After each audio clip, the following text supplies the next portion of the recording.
Welcome to your Daily Dose of Sunday School, episode 146. We continue to look at the 8th commandment, you shall not steal. And we're looking at it with question 74 of the Westminster Shorter Catechism. What is required in the 8th commandment? The 8th commandment requires the lawful procuring and furthering the wealth and outward estate of ourselves and others. So, while we are busy not stealing, we should be seeking to, as we said before, improve on what God has given us. We should also be concerned with our neighbors' wealth, and we want to help them if at all possible. So, Philippians 2:4. Let each of you look not only to his own interests, but also to the interests of others. Remember, you are your brother's keeper. Don't be like Cain, who thought a good excuse for pretending to not know where his brother was that he wasn't his brother's keeper. In fact, you are your brother's keeper. You are not allowed to approach the accumulation of wealth as if you're the only person on the planet, or the only person on the planet that matters. So you have to think about your neighbor. Very often, as Americans, we don't do that. We are super concerned about the environment. I'm recording this on a cell phone, but we often do not give any thought to where do all those minerals come from? Who's being, how are the people treated? How is, their fields that should be providing for them being abused to get these minerals out? And I don't know, we talk a good game as Americans, but sometimes I think we would, I'm confident we would not be willing to pay the extra price of making sure we're not just destroying other people's land instead of our own. We'll do it someplace we can't see it.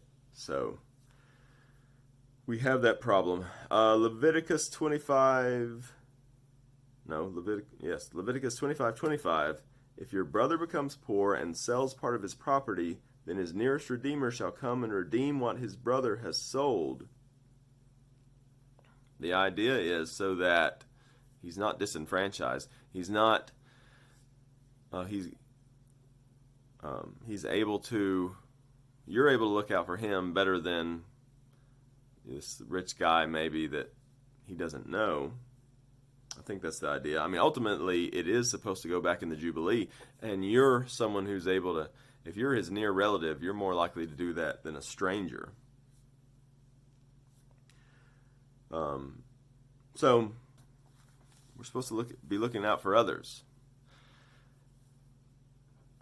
We should, it is called greed, and it is appropriately called greed when you think only about what will maximize your profit and don't think about the greater good for the community,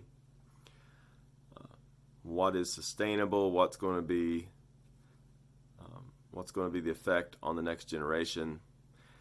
And let me just say this, because this can be pretty tricky, not just what looks sustainable. So companies will do things and they'll call it sustainable. Talking about huge, bad for the environment batteries, and they're like, look, we're solar, and it looks good on paper, but again, we get back to all the mining and the things can be problematic. Also, let me say that this looking out for your neighbor doesn't automatically mean, therefore, that I get that doesn't necessarily look like me voting for someone else to look out for my neighbor. So that's another place where Christians make a logical jump sometimes, and that's not necessarily fair. Some middle class Christian will say, why don't you vote for this policy, because isn't that looking out for your neighbor? Well, we could have a debate about whether that should be the government's role or not. I think that's a fine debate to have. But when you have money to help, and instead of you helping, you vote for some other person with money to help, and then you'll lose your mind if your taxes increase, that's not loving your neighbor either. So there are important discussions we need to have. But this whole, okay, you say you're a Christian, you say you believe the Bible, why aren't you basically voting Democrat? Because they really care about helping your neighbor. They like to push it off on other people. Those are discussions worth having, but understand that it falls on you. And voting to get someone else to handle the problem, there's no virtue in that. It's when you take responsibility for your own neighbor that you're actually practicing what the Bible says. And then we can have a separate discussion of, is it appropriate to vote to use someone else's funds in that way.